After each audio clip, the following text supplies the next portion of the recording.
Ratusan warga yang tergabung dalam Aliansi Tegakkan Hukum dan Keadilan menggelar aksi damai di depan Gedung Kejaksaan Tinggi Sumatera Selatan. Mereka menggelar aksi damai terkait kasus seorang ASN Kejaksaan Tinggi Sumatera Selatan bagian tata usaha dan administrasi yang menjadi terpidana atas kasus kepemilikan narkoba. Dalam aksi damai itu, mereka menuntut Kejaksaan Tinggi Sumsel segera membebaskan terpidana. Putusan banding Pengadilan Tinggi Palembang menyatakan terpidana Juperlius tidak dapat dipidana karena mengalami gangguan jiwa dan menetapkan agar terdakwa dirawat di rumah sakit jiwa.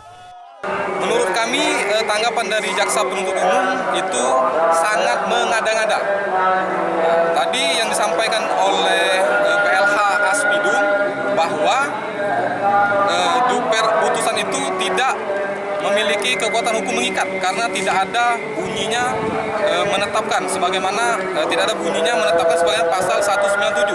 Sementara 197 itu sudah jelas dianulir oleh putusan MK nomor 69 tahun 2012. Sementara itu, menurut Kasipenkum Kejati Sumatera Selatan, pihaknya tidak dapat membebaskan terpidana karena putusan banding Pengadilan Tinggi itu diduga cacat hukum.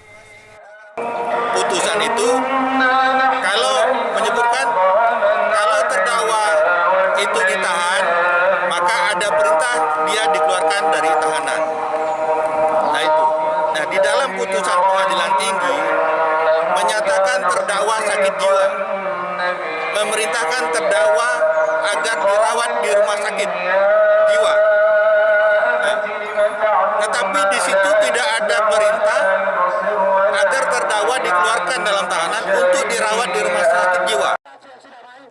Sebelumnya, terpidana sempat divonis Pengadilan Negeri Palembang 13 tahun penjara karena terbukti memiliki narkoba jenis sabu seberat 490,16 gram.